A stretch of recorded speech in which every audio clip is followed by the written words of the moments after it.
Ok. Atenção a todos. 10 segundos.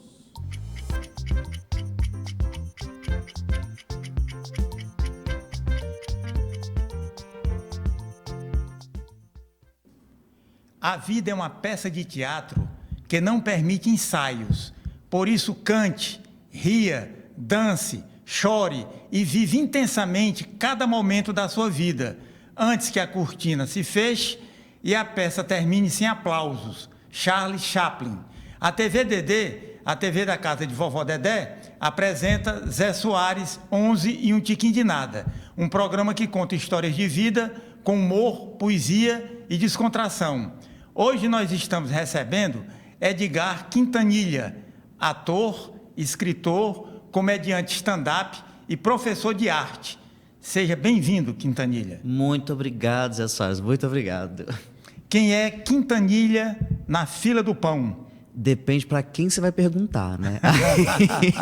Perguntar para quem eu tô devendo, aí é uma pessoa, para minha mãe eu sou uma maravilha, depende. Eu queria que você falasse, assim, onde você nasceu? Você é cearense? Não, eu sou mineiro, Zé, eu sou mineiro de Belo Horizonte, nasci lá em 92, estão aí 32 anos, desses 32 anos, 2 aqui no Ceará, em Fortaleza. E me diga uma coisa, como é que foi a sua infância lá? Foi muito boa, assim, apesar, né, de ser uma cidade grande, eu morava na periferia, então assim, ainda brincando muito na rua com o pessoal. Era um bairro bem residencial. É ainda, né? Meus pais moram nesse bairro até hoje, então um bairro residencial que não tinha muito comércio por volta, ônibus, nada disso. Então foi assim, brincando na rua, mas já com videogame e tudo. Então foi uma Já coisa muito boa. era assim uma tecnologia Já. que, por exemplo, eu não tive no meu tempo, né? Porque a gente ficava na rua brincando de bola, de bila, soltando raia. Não, eu também já tinha um Super Mario, já tinha um Super Nintendo ali. E aí você estudou lá, você fez o primário lá, Fiz. o ginásio. E quando é que você descobriu a arte? Você se interessou pela arte? Desde muito cedo. Eu lembro assim, de estar assim, no ensino fundamental e já fazer as peças da escola, peça na igreja, peça de teatro na igreja, e coroação. Eu participava tudo, nem era pela coroação, pelo significado sagrado da coroação. Era para estar no palco. Não tinha palco, então vamos para o altar, né? Então já fazia teatro na igreja. Teatro na escola, então eu lembro de fazer índio no dia do índio, que hoje devia ser até apropriação cultural, mas daquele jeito, com o penacho na cabeça, fazendo que hoje dá processo e tudo, mas já fazia criança. Então meu interesse pelo teatro já se deu muito cedo. Tanto é que com 12 anos eu fiz um curso profissionalizante, com 12 anos. Com 12 anos? Por pedir para minha mãe, assim, quero fazer, encher a paciência dela. Com 12 anos ela me matriculou num curso profissionalizante. E dali, com 14 anos, eu fiz o meu primeiro filme. Então foi assim, um desejo muito genuíno de criança de atuar. Não sei de onde que veio. E me diz uma coisa, esse filme, como era o nome do filme? Chama Pequenas Histórias. Você encontra ele. É um filme grande. Tem Marieta Severo, tem Patrícia Pilar. E eu não atuei com nenhuma das duas, mas eu falo que eu estou um filme com a Marieta Severo, com a Patrícia Pilar. Então foi um filme muito legal. Eu gravei numa cidade de Minas Gerais, chamada São João del Rei. Numa igreja, eu faço um coroinha. Foi meu primeiro trabalho, faço um coroinha na igreja, tem o padre lá. A Marieta Severo é a narradora da história. É um filme infantil muito interessante, de um diretor chamado Elvésio Raton, um grande diretor brasileiro. É ele que é o diretor de O Menino Maluquinho. E esse filme pode ser encontrado... Ele é um filme comercial. Eu sei que subiram uns links e acha ele no YouTube. Mas ele direto passa na Globo, nos horários assim, meio... Aquela sessão de extravagante, né? Domingo, meia-noite, assim, domingo, 2 horas da manhã, Sim. Passa Pequenas Histórias. Um filme bem legal. Bacana. Isaac, você podia passar aí aquelas fotos, por favor? Olha só. E aí, você estava... Natal tá chegando, aí já tá o meu Feliz Natal e Próspero Ano Novo. Lembra da foto? Sim, isso daí eu criancinha, que lá em Minas chama de prezinho, né? Nem sei qual é o nome aqui, mas que é antes do fundamental. Então é dessa minha época. Podia passar outra foto, Isaac? Aí, olha. E aí? Olha só, já Mesmo mineiro já tinha uma tendência a ser do Lion aí, olha. Certo. Lembrança da escolinha Pica-Pau Amarelo, viu isso? 97. Você nem era nascido, hein, Zé Soares? Eita, tendo não. Você disse que nasceu em 92, né? Eu sou de 92. Então tinha 5 anos aí. E me diga uma coisa, Quintanilha, e por que você resolveu vir para o Ceará? Eu sempre tive vontade de morar no Nordeste, porque mineiro não tem praia, né? Então existe esse desejo, na maioria dos mineiros, de ir para a praia, né? Tanto é que em Minas a gente nem fala assim, você vai viajar, férias, você vai viajar, nem fala assim, você vai para a praia, porque já é o destino do mineiro, né? Isso. E aí as praias do mineiro em geral são as do Espírito Santo, do Rio de Janeiro, mas eu sempre tive uma vontade de morar no Nordeste.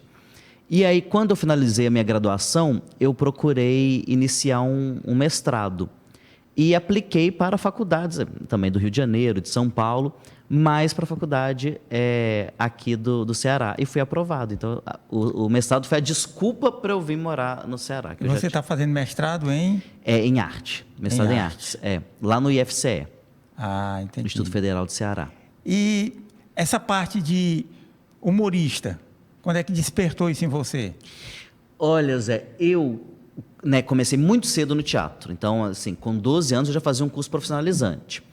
E eu sempre tive um apreço, um interesse maior pela comédia. Então, mesmo naquelas produções assim. E aí, era 2008, o stand-up ele estava assim, se fortalecendo no Brasil, o movimento do stand-up. Porque assim, né, se a gente for falar do stand-up, o Chico Anísio, o Jô Soares já tinham elementos do stand-up década de 70, década de 80. Mas o movimento com o nome de stand-up começou no Brasil por volta de 2005, 2006. Então, isso era 2008. Ele estava fortalecendo, né, por causa dos vídeos no YouTube e tudo mais.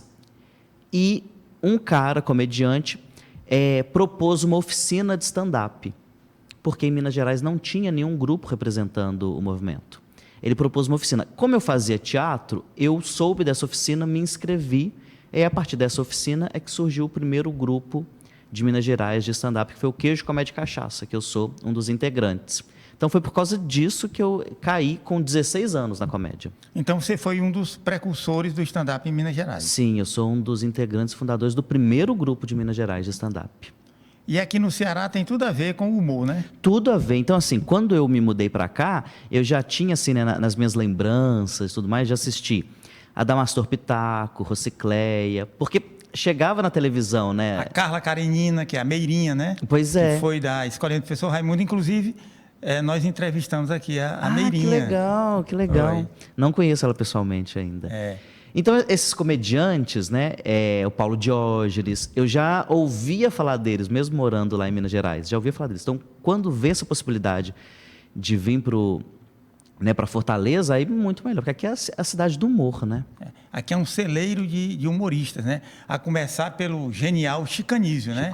Chico Anísio lá de Maranguape, né? Aí tem o Renato Aragão, Tom Cavalcante, Tiririca, o Falcão, né? E hoje, quais são os humoristas stand-ups hoje que você podia destacar aqui do Ceará? Aqui está uma cena muito interessante do stand-up, né? Muita gente boa fazendo, né? Eu acho o Titela um comediante muito completo, né? Acho que ele, assim, é muito interessante acompanhar o trabalho dele, na forma como ele conduz o texto. Acho que é um comediante que vale a pena, quem não conhece, procurar os vídeos dele. Assim como tem também o Oliveirinha, que tem menos tempo de jornada, mas é fenomenal, com um texto muito engraçado.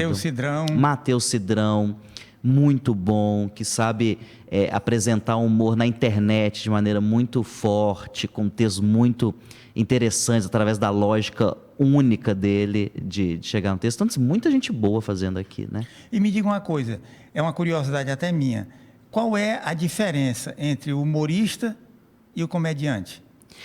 Olha, assim, eu costumo usar isso indistintamente. Então, assim, em geral eu falo comediante, mas na minha própria dissertação, onde eu uso muito isso, várias vezes eu substituo o comediante por humorista, só para não dar uma redundância ali na frase. Mas o que eu já ouvi falar, e aí analisando mais, é que o comediante é aquele que necessariamente apresenta. Então, o Titela é um comediante, porque ele elabora o seu texto, mas ele apresenta o texto, né? Ele vai lá para o palco e faz esse texto, né? Então, Matheus Cidrão, eu faço o meu texto e apresento para a plateia. O humorista não necessariamente. Então, o humorista é aquele que também faz o texto, mas escreve, não apresenta. E talvez publica através de livro, né?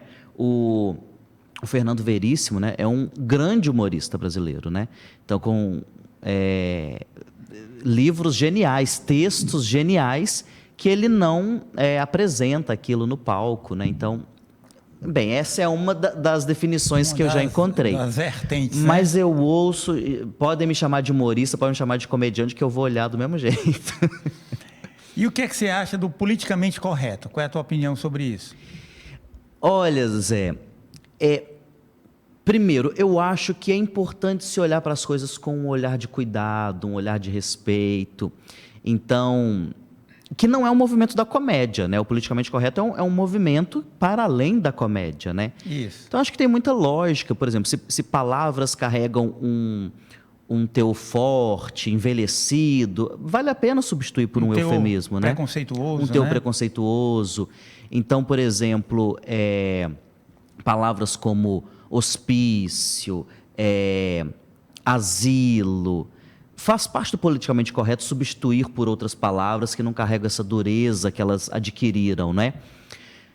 Mas eu vejo muita gente sendo ofensiva e preconceituosa falando afrodescendente ou falando homoafetivo. No meu caso, a pessoa pode ser muito preconceituosa na sua intenção, no seu jeito de falar, me referindo de uma maneira politicamente correta, como homoafetivo, homossexual, e outra pode ser extremamente amorosa, respeitosa, usando gírias, assim, que um vocabulário mais popular, mais né? popular. Assim. Então, acho que o politicamente correto, ele tem sua lógica funcionar, ele não é só da comédia, mas também a comédia, antes de falar da comédia, mas também o respeito não está só na palavra, na forma de se dirigir a alguém, né? Está no jeito que você vai abordar a pessoa, na sua real intenção, não é? Você pode ofender a pessoa com o linguajar de juiz, sendo ali extremamente politicamente correto, né? Agora, outra coisa, já falando da comédia, a comédia, ela requer uma provocação, né? Então, essa provocação, né? Puxar um pouco, tensionar um pouco, é da comédia. Então, ser politicamente correto na comédia é difícil e tende a não ser engraçado, né? Mas dá para ser respeitoso e ser engraçado. Isso eu defendo. E qual é o limite do humor, na tua opinião? Eu acho que não há um limite do humor, porque, primeiro, antes disso, tinha que falar por que falam de um limite do humor e não o limite da arte, então, né? Porque se coloca o humor sendo uma forma de se expressar, uma linguagem, tinha que estar falando de limite de outras linguagens, né? Qual que é o limite da música? E não tem esse debate, né? Qual que é o limite da pintura? Até que ponto pode se pintar uma coisa? Não tem esse debate. Então, eu acho que isso já vem de como a comédia é vista desde os seus primórdios. Então, o próprio Aristóteles, né, ele deixou para a gente um legado, né, entre vários outros, mas um legado que é o seu livro Poética, né, onde ele trata ali da tragédia. Existia o livro tratando-se da comédia, mas esse livro se perdeu. Até a maneira como ele se perde na história indica que não foi uma certa desaprovação pela comédia que não fez com que esse livro fosse perdido na história, onde Aristóteles falaria de como a comédia deve se colocar, como ela deve ser feita. E aí, como só existe esse livro falando da tragédia, sempre colocou a comédia como um contraponto à tragédia, né? Se pensar também no cômico, no riso, ele era mal visto durante a Idade Média, né? Não se deveria rir, né? Durante a Idade Média. O riso era considerado uma coisa vulgar, rir era vulgar. Então, esse preconceito com a comédia, ele já é algo muito mais longínquo do que o próprio debate sobre limites da comédia. Mas é o que faz chegar nesse debate, ao meu ver. Por que, então, fala tanto sobre o limite da comédia? Eu acho, Zé, que não existe tema proibido. Pode-se fazer piada sobre... Depende como ele é abordado. Depende como ele é abordado. Perfeito. Então, você pode fazer uma piada sobre o tema mais delicado? Pode. Porque de você... maneira inteligente, De maneira né? inteligente. De maneira que você não... Por exemplo, se for uma minoria social, que você não bata nessa minoria social, porque já é agredida constantemente aí na sociedade. Então, Que não desrespeite não essa minoria. desrespeite. Você pode fazer uma música sobre qualquer coisa, mas você também consegue desrespeitar através da música. Você pode fazer uma piada sobre qualquer coisa, mas não vale mais a pena desrespeitar. Porque eu não acho que exista limite para o humor, mas tem limite para a ofensa. E eu acho que o limite é zero para a ofensa. Já não se pode mais ser preconceituoso. O limite para o preconceito é zero. Então, analise a sua piada. Isso tem que ser um compromisso ético do comediante. É responsabilidade do comediante. Analise a sua piada. Ela ofende? Primeiro, ela ofende. E ela ofende uma pessoa específica, é um ataque pessoal. Isso. Também não é legal. Isso você pode Ou ser ela processado. ofende um grupo, né? Ou Ela ofende um grupo que já é marginalizado. Porque se você fazer uma piada com grupos, aí gays, mulheres, negros, esses grupos já são marginalizados constantemente. Então, ela está ofendendo esse grupo, está sendo preconceituoso, ou está estereotipando quem já é estereotipado. Não vale mais a pena fazer, né? A gente pode ser tão genial na comédia, né? O humor do Fernando Veríssimo tão genial. Para que a gente vai fazer a piada que está sendo feita no boteco? Porque se você for dizer, não sei o quê, porque o homem que é gay, ou o negro, ou não sei... Essa piada ela já está sendo feita no boteco. Não precisa ser um profissional da comédia para fazer esse tipo de piada, né? Ela é o churrasco onde reúne os tios e tudo mais. Entrou a cerveja, vai sair essas piadinhas transfóbicas, homofóbicas. Agora, como comediante, para que se limitar no raso? Aprofunda mais. E aí é difícil, né, Zé? Porque a plateia ri. É verdade. E nós, comediantes, a gente quer que a plateia ria. E aí você sabe que se eu contar aquela piadinha que ela tem um fundo preconceituoso, vai gerar risada. E o que a gente quer é risada. Isso. Então, o que eu defendo é, tem que vir a ética antes. A responsabilidade do comediante, mesmo isso ainda sendo engraçado, acho que não vale mais a pena. Acima de tudo, tem que ser ético. Ético, não é? Perfeito. Não vale mais essa é a minha visão, mas é a minha visão, né? Outros comediantes vão ter outras visões. Eu escuto muito isso como comediante, vendo de outros comediantes, como o limite do humor é o riso. Mas eu acho isso muito problemático, porque a plateia ela é um reflexo da sociedade. A sociedade ainda é preconceituosa. Então, se o limite do humor for o riso, ainda é aceito vários tipos de preconceito. Vários ainda são aceitos, né? Então, talvez falar publicamente, por exemplo, se eu soltar, tenho certeza absoluta que se eu soltar uma frase racista aqui agora, isso nem vai para o ar, né? Eu tenho certeza absoluta. Ou se for para o ar, eu vou ser cancelado, xingado, talvez até responder. E que bom que o movimento racial permitiu esse avanço até chegarmos nisso. Então, que bom. Mas isso aqui, né, onde está sendo filmado, né? Mas essas piadas racistas, elas ainda acontecem em ambientes íntimos, acontece. Mas ambientes fechados, ambientes né? fechados, ela acontece. Então, a sociedade ainda ri disso. Várias pessoas. Não estou falando que é o todo, mas ainda se ri disso. Ainda tem várias pessoas que vão se ofender e não vão rir, vão criticar, e que bom que existem essas pessoas. Mas, voltando então, por que eu digo isso? Que o limite não pode ser o riso. Porque o riso ele ainda pode ser preconceituoso. Então, se eu contar uma piada homofóbica, vai ter gente que vai rir, talvez até o teatro todo que vai rir. Mas aí tem que vir. Vale a pena eu perpetuar esse discurso? Eu dar mais voz para esse discurso? Porque é um jogo dos dois lados, né? A plateia ri, a partir do momento que ela ri, ela me mostra que ela está querendo aquela coisa também. E aí eu vou oferecendo aquilo. Se ela está me mostrando que ela está querendo essas piadas que envolvem estereotipar, envolvem falar mal de um grupo social, bater em quem já apanha, eu oferecendo isso, eu estou assim, criando... Alimentando cada vez mais. Então, eu acho que também tem que ter essa responsabilidade. Eu sei que vão rir disso, mas eu vou preferir tirar isso do meu texto. Perfeito.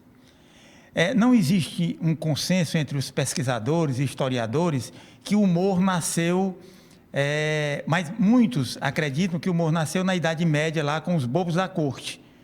Você comunga desse pensamento? Eu acho assim que o humor é nosso de querer rir, né? Tem até um pensamento de seria o riso inato ou não. E até onde eu estudei então ele está em todas as sociedades, né? Não tem uma sociedade, pelo menos até onde foi meus estudos, que não ri. Todos riem. Dos povos mais isolados, longínquos, o riso está ali presente. Então, eu acho que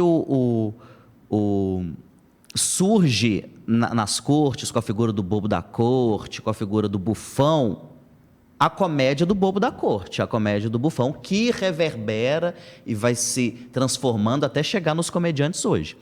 Mas na Grécia Antiga no surgimento do teatro, já tinham as peças de comédia, né? Aristófanes, com várias peças, até hoje encenadas, como A Guerra do Sexo, já estava lá presente. Lisístrata, A Guerra do Sexo. Então, assim, mas aí também fala assim, então começou na Grécia Antiga? Não, na Grécia Antiga começou também o teatro grego, junto com a comédia grega e a tragédia grega. Porque aí, se for pensar lá atrás, já tinha o riso. Eu acho que onde tem um grupo vivendo em comunhão, em sociedade, tem o riso. E por que você acha que o cearense tem tanto bom humor? Devia ser estudado. Um povo gaiato, né? Gaiato. É um povo gaiato. Você vai, o Uber, ele é engraçado. Aí você vai conversar com a caixa do supermercado, ela é engraçada. Não é? Eu não sei, eu acho que faz... Por exemplo, uma coisa que eu já reparei, o cearense, a grande maioria, né, vários são irônicos, então assim, tem essa característica de ser irônico. Aí a comida tá ruim e solta umas coisas, e tá bem gostosinha essa comida, aí você come e ela tá péssima. Ou seja, já é um elemento do humor, que a ironia já é uma ferramenta para fazer humor. E um povo extrovertido, junta ironia com um povo extrovertido, com muito pouco tempo de convívio, já tem piadas saindo ali, né? Então, assim, a caixa do supermercado, ela te faz rir. Não sei da onde, ou quem explica isso. Agora, combina que até no palco isso se mostra, né? Porque aí vai Chico Anísio, Tiririca, Renato Aragão, todo mundo. Virou esse berço da comédia. Né? Falcão. Esse berço da comédia, né? Não sei. Por que será, hein, Zé? Não sei. Isso aí talvez seja um tema para o seu doutorado. Boa pensar sobre isso. Por né? que o cearense é tão gaiato, né? E por que saem tantos comediantes daqui? Tem até uma história que dizem que é verídica, que há muitos anos atrás passaram-se vários dias chovendo aqui em Fortaleza, muitas nuvens, né? O sol não aparecia. E na Praça do Ferreira, depois de uns 5 dias, o sol apareceu. E deram uma vaia no sol. Vaiaram o sol. Até o sol, né? Até o sol foi vaiado aqui. O cearense não perdoa. O Euclides da Cunha, no livro famoso dele, Os Sertões, né? Ele tem uma frase que ele diz que o sertanejo é, antes de tudo, um forte. Né? E eu digo que o cearense é, antes de tudo, bem-humorado. Não é isso? Falando em stand-up, eu queria que você explicasse aqui para os nossos telespectadores o que é que significa a palavra stand-up. Stand-up, assim, literalmente, é em pé, né? Então, vem de uma característica desse humor que é americano.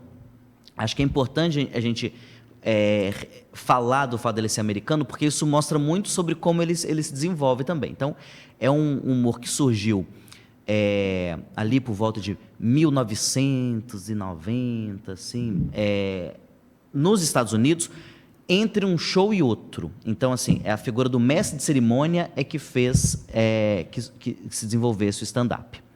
Então, assim, tinha uma banda, mais no contexto de jazz, e entre uma banda e outra, aquele momento em que troca os instrumentos, uma banda sai, a outra, vinha esse mestre de cerimônia e apresentava piadas, falando sobre o cotidiano e tudo mais. E aí, esses momentos começaram a ficar muito interessantes, e aí essas pessoas passaram a fazer só shows de comédia, e aí que o stand-up vai se desenvolvendo na cultura americana, assim, por favor. Então, é um estilo de humor de uma pessoa em pé, falando no microfone, por isso stand-up. Sem estar de cara limpa. De cara limpa. Então, não é por exemplo, o caso aqui do Ceará, não é a Valéria que tem um personagem Rocicleia, né? O Paulo Diógenes, que, né, tinha a famosa Raimundinha. Não, lá então é o próprio comediante, na primeira pessoa, Então, eu, Edgar Quintanilha, contando as minhas piadas que eu escrevi, piadas autorais, que é outra característica do stand-up. Pela notícia que eu tive, pelo que eu li, pelo que eu pesquisei, a palavra stand-up comedy foi usada pela primeira vez em 1917, Olha. onde um humorista chamado Finlay Dunn foi o primeiro a se apresentar utilizando esse tipo de comédia, né? E aqui no Brasil, o primeiro stand-up que houve aqui, o primeiro humorista que fez stand-up foi o José Vasconcelos. Zé Vasconcelos. Em 1947, na Rádio Nacional. A Rádio Nacional, na época, era a rádio mais importante que tinha aqui no Brasil. Os grandes cantores, como Orlando Silva, Nelson Gonçalves, Silvio Caldas, se apresentavam na Rádio Nacional. E ele foi o primeiro a enfrentar uma plateia em pé. E em 1950, você sabe que chegou a televisão aqui no Brasil, né? Através do Assis Chateaubriand. E em 1952, o Zé Vasconcelos fez o primeiro programa de humor na extinta TV Tupi, chamada A Toca do Zé. E teve também, ele foi o precursor do stand-up aqui no Brasil. Foi. Só que não tinha esse nome stand-up. Depois, como você falou, na década de 90, que começaram a utilizar esse nome. E depois ele fez Eu Sou o Espetáculo. Né? Aí depois apareceu o Chico Anísio, 68, 69, fazendo stand-up. O próprio Chico Anísio, ele chegou a ter um programa que vinha antes do Jornal Nacional, era ele parado de frente para a câmera contando piadas da semana, sobre observações dele para o que tinha acontecido na semana. Isso lá atrás, década de 70. Então, os elementos do stand-up já estavam lá. O Zé Vasconcelos é considerado como o pai do stand-up no Brasil. Isso. Mas ele não usava esse gênero. No final da vida dele, ele até usava. Eu sei que ele fez shows com Bruno Mota, que é um grande comediante stand-up. Mas o nome stand-up, o movimento, ele só veio depois. Mas ele já existia, né? Jô Soares já fazia elementos do stand-up no show dele, Chico Anísio e tudo. É verdade. Se a gente for passar assim para... Eu considero, na minha modesta opinião, o maior humorista, o maior comediante de todos os tempos, Charlie Chaplin. É maravilhoso. Ali é extraordinário, excepcional, o Chaplin, né? Depois teve o Cantinflas, que era um contemporâneo do Chaplin, era um grande comediante mexicano, né? Teve Peter Sellers, que fez A Pantera Cor-de-Rosa, não é isso? E você vindo mais na década de 80, Robin Williams, né? Que começou também como stand-up, né? O Mr. Bean, que eu acho fabuloso, né? Mr. Bean, extraordinário Mr. Bean. Interessante que o Mr. Bean, ele fazia engenharia elétrica em Oxford, na Inglaterra, né? E ele foi para Montreal, lá com os alunos lá, para o Canadá, e tinha que fazer uma apresentação lá, e ele não sabia uma palavra em francês. Ele conseguiu fazer a plateia toda rir só com aqueles trejeitos dele. Aqui no Ceará a gente chama de munganga, né? Munganga dele. Eu sou fã do Mr. Bean, ele é sensacional. Outros vários comediantes que a gente assiste no cinema, principalmente pelo fato do stand-up ser muito forte nos Estados Unidos, vieram do stand-up. Então, assim, Ed Murphy começou no stand-up. Jim Carrey. Woody Allen, Woody Allen. Woody Allen, vale muito a pena ver textos do Woody Allen apresentando, porque ele é muito texto, então às vezes ele só lê a piada assim, daquele jeitinho dele, e é muito engraçado. Então, vários assim são... Jerry Lewis, né? Jerry Lewis. E outros tantos comediantes que a gente acompanha, Steve Martin, Robbie Williams, todos eles começaram no stand-up. É muito interessante isso aí. Eu queria te pedir licença para ler aqui os nossos patrocinadores aqui do programa. Vamos lá. O programa Zé Soares, 11 e um tiquinho de nada, tem um patrocínio do curso para exorcizar o maligno. Não tem cão que aguente. Da Clínica de Harmonização Facial, Fake Dói. E da Associação Protetora dos Animais, Atirei o Pau no Gato. Eu adorei essa Associação Protetora dos Animais. Quintanilha, me diz uma coisa. O que é que você achou da casa de Vovó Dedé? Que lugar maravilhoso! Que lugar maravilhoso! Eu não conhecia, né? e fiquei encantado quando cheguei aqui, um espaço em que prioriza a arte, né, que dá possibilidade desse desenvolvimento artístico, com salas lindíssimas, com infraestrutura assim, de ponta, então, câmeras, coisa cara, iluminação, coisa cara, instrumentos, piano, caríssimo, né? Oferecendo assim, possibilidade desses jovens da periferia se descobrirem, né, através da arte, né, se formatarem enquanto seres humanos, né, nas suas subjetividades, através da arte, né? Então, a presença do instrumento musical, do teatro, da dança, do balé, que eu estava vendo as meninas dançar, coisa mais linda ali. Então, assim, uma estrutura de ponta, né, voltada para a arte, e infelizmente a arte ainda é muito elitizada, né? É uma coisa para quem tem dinheiro. E aqui possibilita, né, esse contato com a arte de maneira gratuita. E aí depois foram me mostrar não só a arte, né? Porque, por exemplo, as mães dessas crianças também foram pensadas no projeto. Então, tem curso de gastronomia, culinária. Então, eu vejo assim, como que essa iniciativa transforma as vidas, né, da família totalmente e assim do bairro, né? Que bonito isso. Fiquei assim admirado com esse espaço. Você não conhecia? Não conhecia, nunca tinha ouvido falar, né? Sou de Belo Horizonte, moro aqui há 2 anos, nunca tinha ouvido falar. Fiquei admirado com o carinho, o cuidado.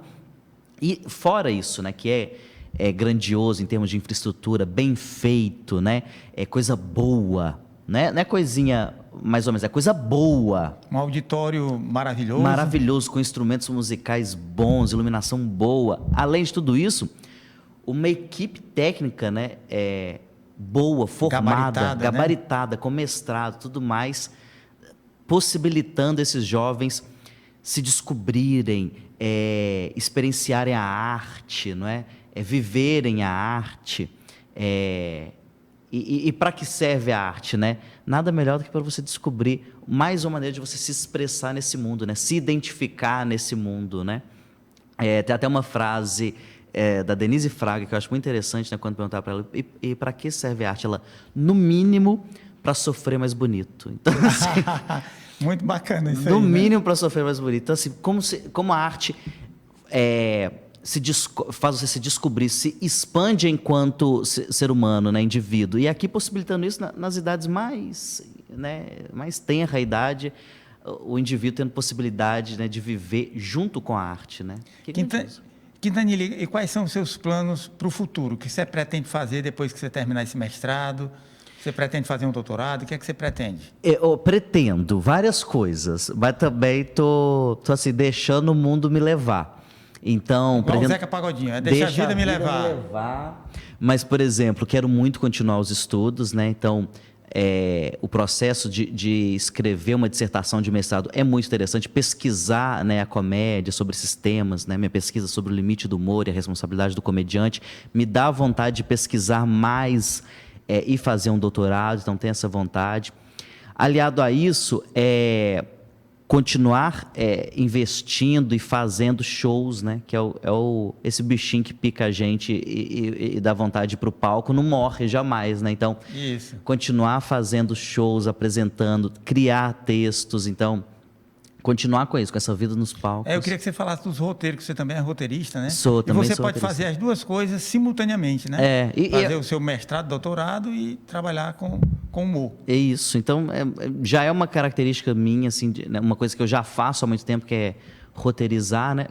Acho que pela facilidade da comédia stand-up, né? Porque o humor stand-up, diferente de outros humores, como o comediante piadista e tudo mais, a gente precisa escrever a nossa própria piada, né? Então, esse hábito de escrever piadas já veio em mim desde o início, com meus 16 anos, o que me facilitou escrever, né? Então, por isso que eu fui para o lado também de roteirizar, e por isso sou roteirista. Então, o trabalho, continuar o trabalho de roteirização, continuar o trabalho dando aula, que eu adoro dar aula de arte, continuar a pesquisa, porque a pesquisa acadêmica é uma coisa que eu me apaixonei ao longo do processo. Já tinha me apaixonado na graduação, quando eu fiz teatro na UFMG, que eu já fui também para as iniciações científicas. Agora, no mestrado, só se expandiu. Então, eu tenho vontade de fazer o doutorado e continuar com o palco, né, fazendo show, fazendo o povo rir, que é uma coisa que eu adoro. E como é que você se inspira para você criar esses textos de humor? Você se inspira no dia a dia? Como é que é? Como é essa elaboração desse roteiro que você faz, desse seu trabalho? Eu acho essa coisa mais difícil, que é se inspirar. Então, uma das coisas, um hábito que eu tenho é, quando vem uma ideia, eu anoto essa ideia. Ou gravo no celular para não perder aquilo. É a partir dessa ideia, aí eu me coloco também numa maneira disciplinada de ver essa ideia. Vou sentar aqui e vou pensar em como desenvolver essa ideia. E aí, escrevendo sobre isso, pensando em piadas e tudo, que possibilitem que essa ideia saia de só uma ideia e se transforme num texto. Eu queria agora, por favor, pedir o Isaac pelas fotos, Isaac, por favor, algumas fotos. Ah, olha E só. aí? Isso daí foi um show no Natal Comedy Club, que é um comedy lá de Natal, né? Natal Comedy Club. Onde eu fui fazer meu solo, Dando Certo, é o nome do meu solo de comédia. E aí tinha essa moça que acompanhava meu trabalho, gostava muito do meu trabalho, me deu esse presente. Aí tem meu nome escrito, Tio Ed, que ela escreveu. E aí, esse solo que você fez, você escreveu? Todo meu, 100% texto meu. Já apresentei ele em Fortaleza, Natal, Belo Horizonte, Rio, São Paulo. Normalmente, um solo, qual é a duração de um solo? 65 minutos, 70 minutos, por aí, no estilo stand-up. Então, esse foi a minha apresentação. Já estive lá 2 vezes fazendo esse solo. Recife também já apresentei, rodando com esse solo. Pode passar outra aí, Isaac? Isso é fazendo ali, ó, na Casa da Comédia Carioca. Também o meu solo Dando Certo, só que lá no Rio de Janeiro, Casa da Comédia Carioca. Pode passar outro? Esse foi um show, uma outra oportunidade. Não, foi naquele mesmo show, em Natal, em que na minha mão tem um negocinho aqui, olha. Repara bem que tem na minha mão, eu estou segurando uma coisa. O que é isso aí? É porque um cara na plateia, esses engraçados da plateia, né, que eu já tinha zoado com ele ao longo do show. Os gaiatos. Os gaiatos. Ele virou para mim e falou assim, no final, já estava despedindo, né? Ele falou assim, eu gostaria de te passar a visão. E aí pois não, me diga, né? No final do show, ele tirou a prótese ocular e me deu. Não acredito. Ele realmente me passou a visão. É isso, eu estou segurando o olho dele. Um gaiato de plateia. É isso, a plateia, o comediante, ele se torna um amigo, né, do público. E ele né? tem que saber interagir, né? Como é essa tua interação? Eu adoro interação. Tanto é que agora eu tenho um show com outro comediante, o Caio Freitas, que é com muita interação, né? Porque eu adoro interagir com a plateia. Eu acho que muitas coisas saem desse humor, que tem até um nome em inglês, que chama crowd work, que seria trabalhar com a plateia. Então, assim, quando você vai interagindo com a plateia, a partir da resposta da plateia, você pensa em uma e cria uma piada, eu acho muito gostoso esse E momento. você tem que ter muita criatividade para fazer isso, né? E tem que ser rápido, né? E Porque tem é que na ser hora, rápido, né? exatamente. A pessoa falou, você já tem que puxar um gancho para isso. Eu gosto muito de fazer. Pode passar outra aí? Isso é em São Paulo, fazendo lá no Acústico Comedy, o meu solo Dando Certo. Muito bom fazer. Porque hoje, nas redes sociais, o meu público está bem pulverizado, né? Então, assim, tem gente de São Paulo que conhece meu trabalho, Minas Gerais. Que agora com a internet você fica conhecido no Brasil todo, Brasil sem ter nem todo. necessidade de percorrer todos os estados. Exato. Né? Então, por exemplo, esse foi um show que eu fiz agora em julho, em São Paulo. Nunca tinha feito meu solo lá, já tinha feito shows assim, em noite de elenco com outros comediantes, mas fiz o meu solo lá e esgotou. Então tem um público assim, em São Paulo, no Rio, né? Porque o trabalho do Instagram, do TikTok, te leva até essas pessoas. Né? Isso. E Quintanilha, assim, quando você escreve um texto para um stand-up de 60 minutos, por exemplo, né? Quando é que você acha que aquele texto já tem necessidade de você criar outro? Eu acho que tem 2 coisas que mostram isso. Primeiro, a gente mesmo, né? Nós, enquanto comediantes, que a gente vai perdendo o interesse por aquelas piadas e elas tendem a entrar num piloto automático. Por mais que a gente não queira, uma piada que a gente está fazendo muito, ela tende a entrar num piloto automático e aí perde a coisa mais importante do humor, que é a naturalidade, né? Que é o frescor. A plateia quer que pareça que aquilo está sendo dito na hora, né? Que aquilo está sendo criado na hora. Então, quando entra no automático, perde esse elemento. Aí você sente a necessidade de criar outro texto. E eu sinto a necessidade de criar um texto. E esse, em geral, eu deixo ele guardado um tempinho. Para depois eu voltar a fazer ele. Deixa descansando e depois eu volto a ter interesse para aquele texto. Aí muda uma palavra aqui, muda outra. Porque ele vai perdendo a força.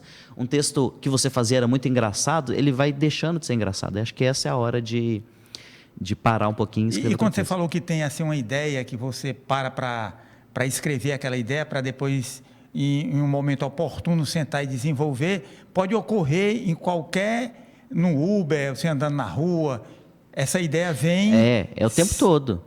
Então você tem sempre que andar com a caneta e um papelzinho para estar anotando?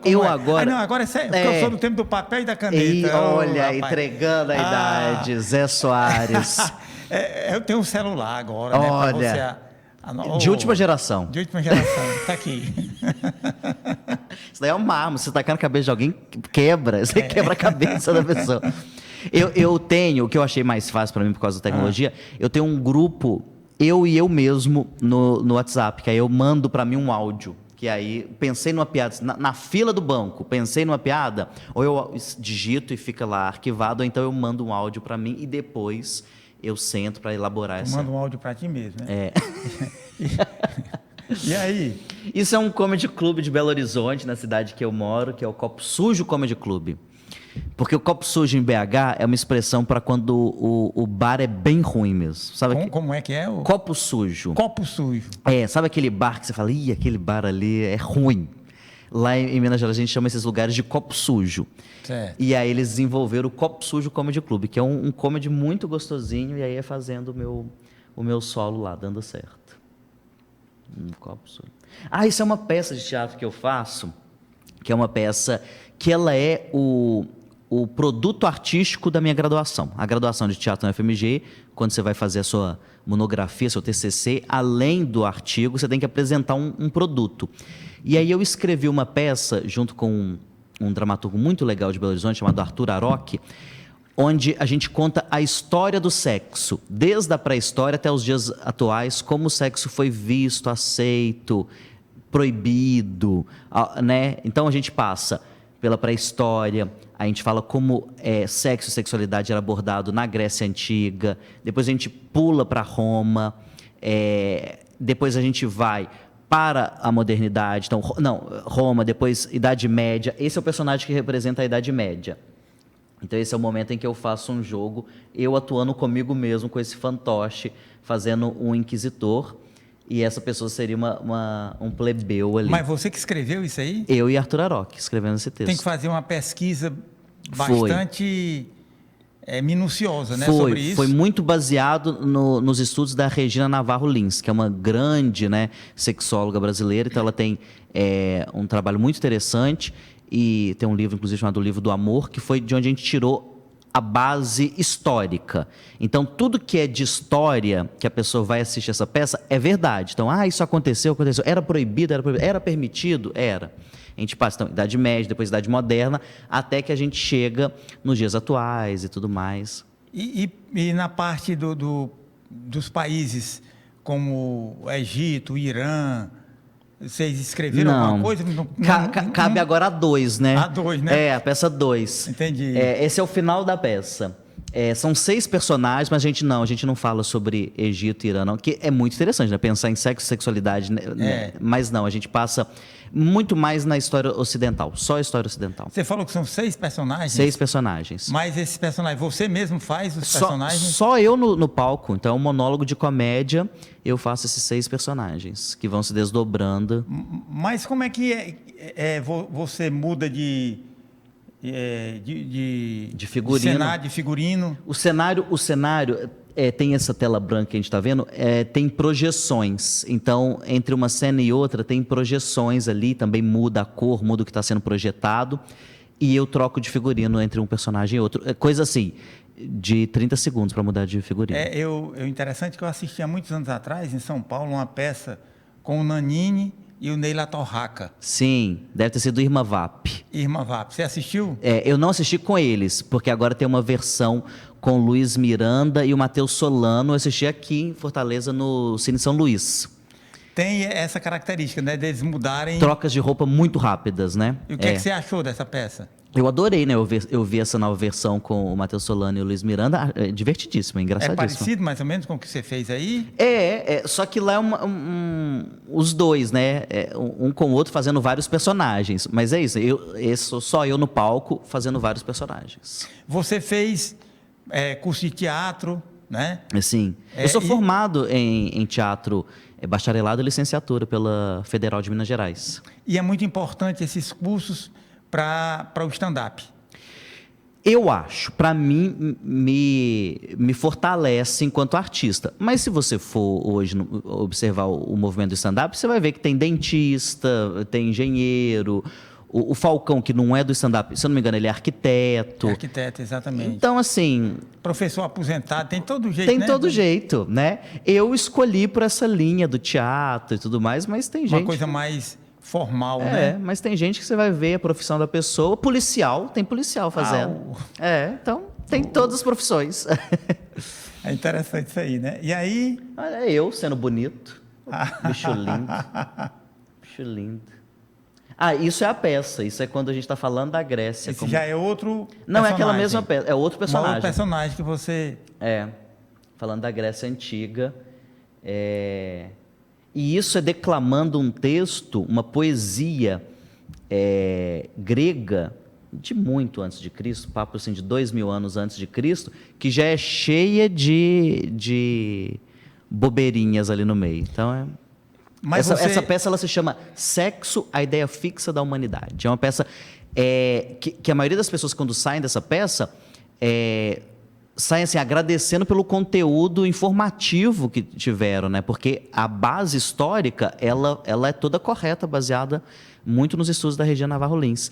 Então, assim, a pessoa vai para lá, ri e também se informa. Num assunto que é um assunto delicado, né? Porque é muito tabu. Tem muito tabu, exatamente. E pode cair naquilo que cada dia mais eu venho me policiando e não querendo fazer, que é o que nós estávamos falando, do estereótipo, do preconceito, do olhar raso. Então, eu, junto com o Arthur Aroque, que é o escritor junto comigo, e o Fabiano Lana, que é o diretor, a gente teve esse cuidado de apresentar de maneira engraçada, divertida, informativa, sobre um tema, sem estereotipar, sem cair no riso fácil, com piadinhas... problemáticas já, né? Porque poderia ir para esse lado, né? Pelo tema. Então é uma peça que as pessoas voltam assim agradecidas por pelas aquilo. Informações, né? Tem gente que vai assistir a peça e fala assim, eu vou trazer minha mãe, então, né? A pessoa vai assistir, eu quero que minha mãe veja isso, porque tem muita informação. Então quer dizer que na Grécia Antiga, quer dizer que na Idade Média era assim?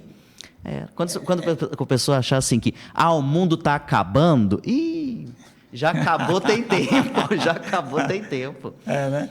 E essa peça você pretende apresentar de novo? Quando foi que você apresentou? Eu sempre faço essa peça quando eu estou em Belo Horizonte. Então, eu fiz ela em julho em Belo Horizonte, agora estarei em Belo Horizonte em janeiro e já está com teatro marcado, inclusive. E o que você não faz aqui? Quero muito, eu estou assim, já organizando para fazer. E o que está faltando para isso? É mais dinheiro mesmo.